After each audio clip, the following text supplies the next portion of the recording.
I went to my high school reunion and found out I was supposed to die that night 10 years ago. I wasn't supposed to be alive. That's what I heard, clear as day, just behind me in the ballroom of our overpriced reunion venue, in between sips of stale Chardonnay and the same recycled 2009 pop songs blaring overhead. "He's not supposed to be here," someone whispered. I thought he was dead. I froze. It had been 10 years since we'd all graduated and scattered. 10 years since I'd left that town behind, carrying only a hazy memory of the night of our graduation party, and a long scar across my ribs no one could ever explain. My name's Tyler Bennett. Back then, I was class president, track captain, honor roll regular, the golden boy everyone expected to succeed. Except I didn't. Not really. College derailed fast. Panic attacks, withdrawals, a drinking problem I never fully admitted to, all culminating in me waking up one morning in a rehab facility I didn't remember checking into. But I'd built a life since then. Clean for 3 years. Working in nonprofit housing development. Quiet life. No more drama. And definitely no more going back to that town. Until the reunion invite came. My roommate dared me to go. "Closure," he said. So there I was. And that whisper? That whisper cracked open something I didn't know was still buried. I turned around slow. The woman who'd said it, a brunette with silver hoop earrings, went pale the moment our eyes met. She backed away, shaking her head like she'd seen a ghost. "Hey," I called out. "Did you say something about me?" She turned on her heel and bolted. The people around us laughed it off. Drunken nostalgia. Too many cocktails. But I couldn't let it go. That night, I lay awake in the hotel room staring at the ceiling fan spinning like a slow blade. And I remembered it. Fragments, anyway. The barn party. The red Solo cups. The fight. The flash of something metal. The blood. And then nothing. Just waking up in the hospital 2 days later. A nurse saying I'd fallen off a balcony. My mom weeping but distant, like she knew more than she could say. My best friend Kyle refusing to look me in the eye. I called Kyle the next morning. "Hey," I said, "you at the reunion?" "Left last night. Too weird." "You remember that party after graduation?" Pause. Then, "Ty, don't dig this up. Someone last night said I wasn't supposed to be here. That I was supposed to be dead." Another pause. Then the line went dead. I stared at my phone. And that's when I knew something happened that night. Something worse than a fall. Something someone covered up. And maybe that someone still didn't want me alive. But I was done running. I had come back for closure. Now, I was going to get the truth. Even if it killed me, this time for real. I started with the brunette. Didn't know her name. Didn't even fully remember her face. But I had a blurry phone pic I'd snapped at the reunion bar, and a vague recollection of her hanging with the yearbook crew senior year. I dug through the class Facebook group. 20 minutes in, there she was, Michelle Reyes. Now living 2 towns over, married with a toddler and a golden retriever if the profile pics were any indication. I sent her a message. Straight to the point. "We need to talk. You said something about me last night. I need to know what you meant." She left me on read for hours. I tried not to spiral. But around midnight, my phone buzzed. "Michelle, meet me at the old soccer field tomorrow. Noon. Come alone." I barely slept. Showed up early, pacing the edge of the goalposts like some ghost of JV past. She arrived exactly at 12:02. Put up, sunglasses on. She didn't say hi, just lit a cigarette with shaky hands and said, "You don't remember, do you?" "Not everything," I said. "Just pieces." She nodded slowly. "Blue smoke out sideways. There was a vote," she said. "After the fight. A bunch of them. They thought you were going to ruin everything. You'd seen something. You were going to talk.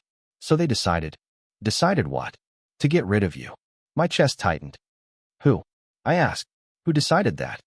She flinched. "I can't. I shouldn't even be here. If they know I told you anything." "Michelle, someone tried to kill me. I have a scar the size of a switchblade under my ribs. I need names." She flicked the cigarette away, looked over her shoulder. "Kyle was supposed to keep you outside," she said, "while the rest of us set it up. But you came in early. You saw something, someone handing off that bag. That's why they panicked." "What bag?" "The drugs. The whole operation. That's what the party was really for, a cover. Graduation was just an excuse. But you saw it. You saw who brought it in." My mind reeled. Back then I'd heard whispers about pills and powders floating through the school. Rumors about a quiet little empire running under everyone's noses. I never believed it. "Who brought the bag?" I asked. "You know who." You just don't want to remember. And then she walked away. No goodbye. Just vanished, like a character exiting stage left. But something had shifted. Something ugly and electric had cracked the surface of my memory. There was a bag. There was a handoff. And I did see who it was, just before everything went black. Only now, I wasn't sure I wanted to remember. It started coming back in pieces, like flickers in a broken film reel. Not the party itself. Not the laughing or the keg stands or the awful EDM remixes echoing through the barn rafters. Just the moment I opened that side door. The smell hit me first. Chemical, bitter, something sharp. Then the flashlight beam. Then the two guys, backs turned, one holding the duffel, the other counting something. And then, the crack. Not like a punch. More like metal on bone. I jolted up in my hotel bed, drenched in sweat, hand pressed to my ribs. Same spot. Same sharp ache. I needed Kyle. I needed answers. He hadn't responded to any of my texts since I mentioned the bag, but I still had his mom's landline, and I knew where he lived. Suburb outside town. White siding. Blue shutters. The same basketball hoop we used to shoot under till 2 a.m. when we were 16 and invincible. He answered the door in gym shorts, phone in hand, eyes bloodshot. "Ty," he muttered, stunned. "What the hell are you doing here? We need to talk. Now." He didn't invite me in. Just stepped outside, shut the door behind him. "You talked to Michelle," he said. "She told me about the bag. The vote. The setup." He rubbed his face. Damn it, Ty. You were supposed to keep me outside, weren't you? While they made the handoff. You weren't supposed to see that. But I did, didn't I? I saw who brought the bag." He nodded slowly. "Yeah, you did." I swallowed hard. "Tell me." It was Chris McMillan. Everything inside me went cold. Chris, our valedictorian, volunteer of the year, son of the town's mayor, the guy who gave that shiny speech about futures and integrity while the rest of us sobbed into our programs. He was the middleman, Kyle said. Always was. No one touched him because of who his dad was. That barn was his uncle's. He arranged the drop. And I caught him. Kyle stared at the sidewalk. You walked in. Saw him with the cash. He panicked. There was shouting. You reached for your phone. He grabbed the tire iron. Jesus. He didn't mean to hit you that hard. At least, that's what they said. After you went down, there was blood, a lot of it. You weren't moving. Everyone freaked. So they left me there? No, Kyle said quickly. I didn't. I stayed. I called it in anonymously. Said you'd fallen. But by the time the cops got there, Chris was gone. Everyone else too. I stepped back, breath catching in my throat. You knew this whole time.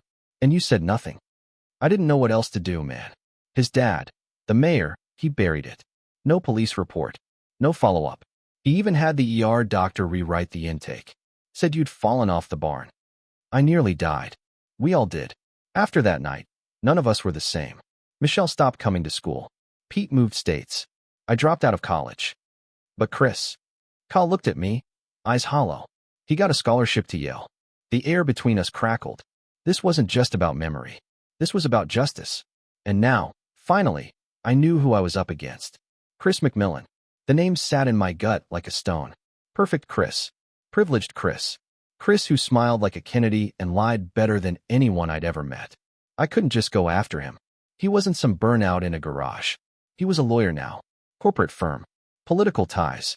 Instagram full of suit and tie courtroom shots and charity galas. But I knew one thing.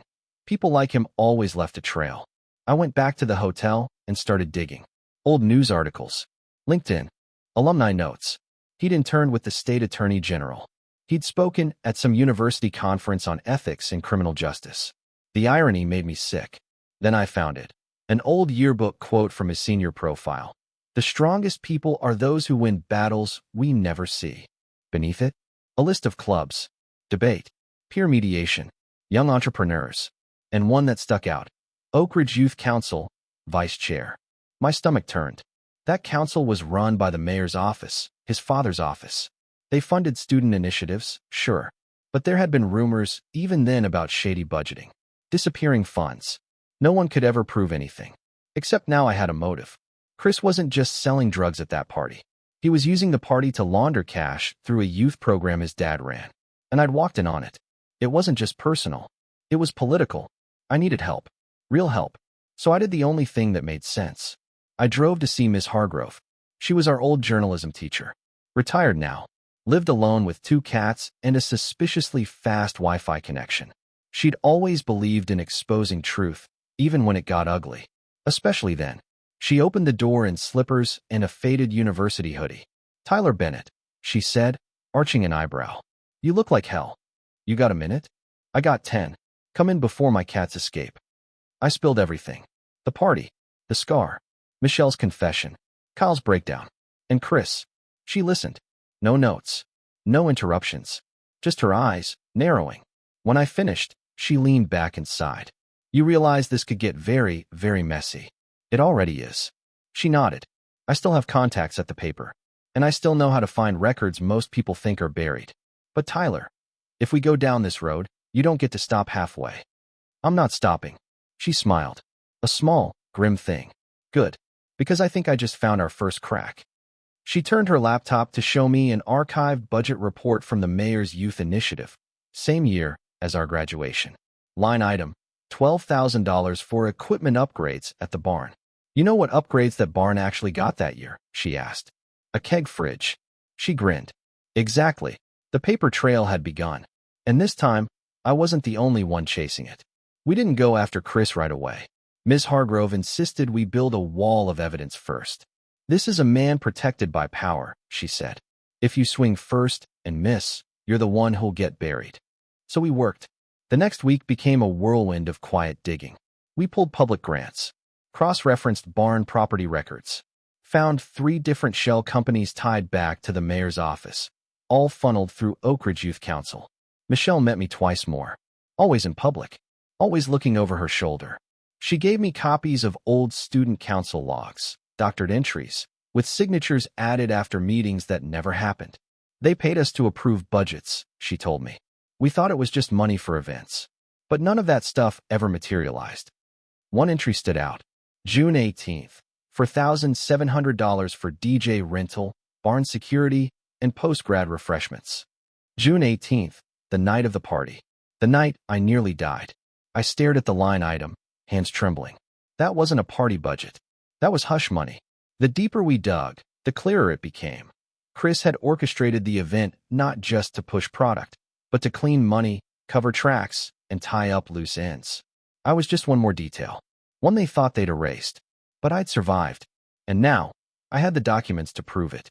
Ms. Hargrove called in a favor from an old editor, someone who'd once been pushed off the local paper for getting too close to a zoning scandal involving the mayor.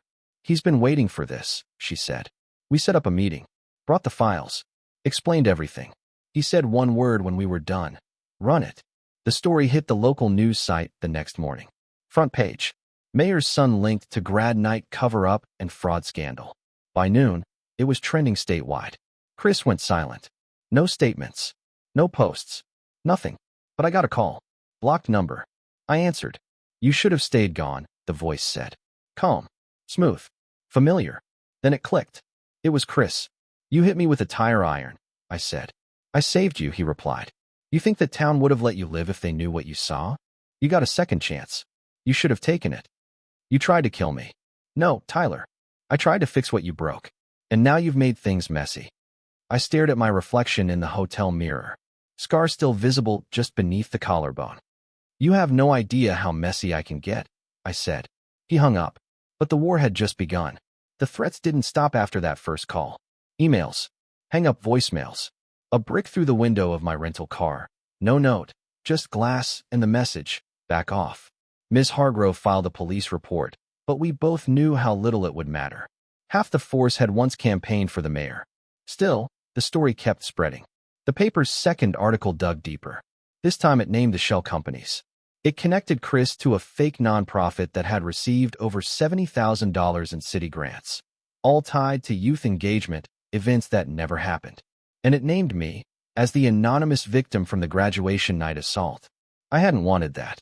But the editor insisted. They need a face, a survivor, a voice.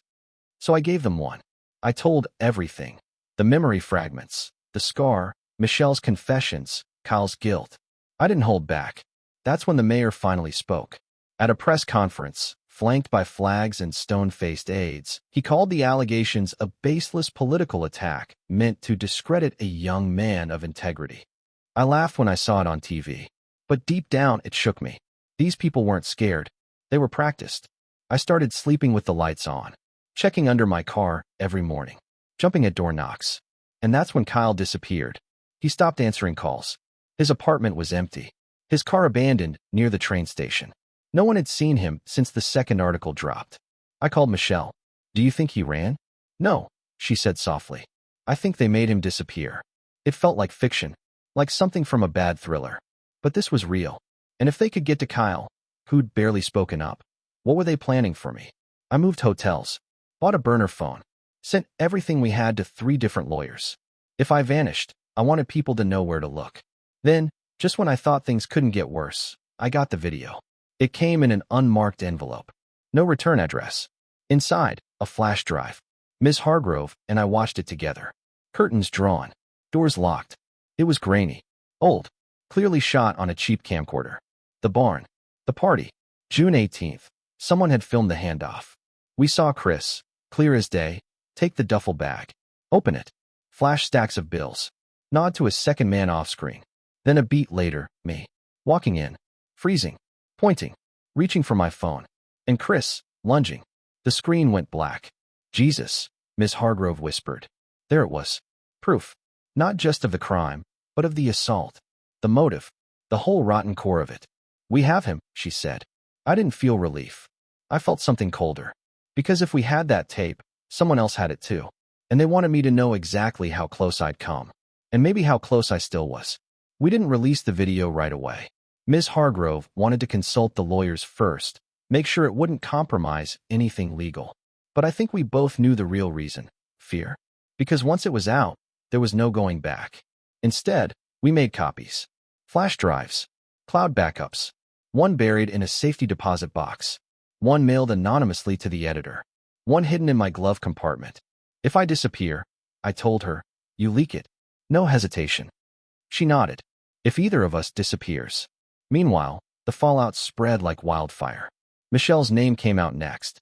She gave a formal statement to the reporter, confirming the vote, the cover-up, everything. Her inbox flooded with threats. Her job, a school counselor, put her on leave for her safety. Then Pete stepped forward. The kid who moved away. The one who vanished after graduation. Turns out, he'd seen more than anyone. He'd filmed part of the exchange too, but never dared share it. They threatened my sister, he told us. Said if I talked, she'd lose her scholarship. His clip was shorter, blurrier, but it corroborated mine. And now, the walls were closing in on Chris. Until the mayor made his move. He filed a defamation suit against the paper. Claimed emotional distress, damage to his son's future, harassment. A legal chokehold to silence the story. Classic misdirection, Ms. Hargrove said. They can't kill the story, so they're trying to starve it in court. The editor wasn't deterred. This is bigger than our circulation, he told us. People are watching. National outlets. Investigators. He was right. 2 nights later, I got a knock at my hotel room. FBI. Agent Rossner. Early 40s. Dry voice. Crisp suit. She flashed a badge and asked to come in. We've been following the mayor's office for a while, she said. Money laundering. Tampering. Suppression of evidence. But we never had enough to move. She tapped the flash drive I gave her. Until now. It wasn't just about me anymore. Or the party. Or even Chris. This was about systemic corruption. A network of lies that stretched far beyond that barn. But as Agent Rossner left, she gave me a warning. This case is going to get ugly. People are going to get desperate. If you have anyone you care about, anyone tied to this, you protect them. You understand? I nodded. But my chest tightened. Because there was still one person I hadn't told the full truth to. My mother. She'd been quiet since I came back. Supportive, sure. But distant. Careful. Like someone walking around an old landmine. Now I understood why. She knew something. And if I wanted to survive what came next, I had to find out what. My mom always kept a certain silence around that night. Not denial. Not lies. Just silence. The kind that settles into a house like dust. You stop noticing it until you choke on it. I drove to her place after midnight. Didn't call first. Just showed up like I used to after breakups and hangovers, and all the other messy moments of my early 20s. She answered in a robe, hair up, eyes heavy with sleep, and something else. I was wondering when you'd come, she said. I stepped inside. Nothing had changed. Same couch, same lamp, same family photos, minus one, my graduation. It was gone.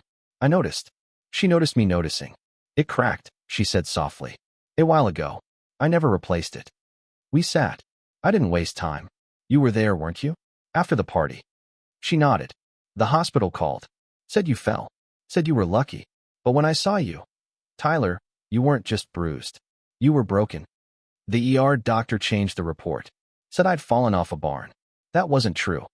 Her hands clenched in her lap. I know. You knew? She looked away. The mayor came to see me. Said there'd been a misunderstanding. Said you were drunk, emotional. Said you'd make a scene if we pushed it. He offered help. For your recovery, for school. Even a job referral. I stared at her. You took it. I took it because I thought you were broken, she whispered. Not just your body, your mind. You weren't the same after that. You couldn't sleep. You drank. You lashed out. I thought, maybe if I let it go, you'd let it go too. You let them by your silence.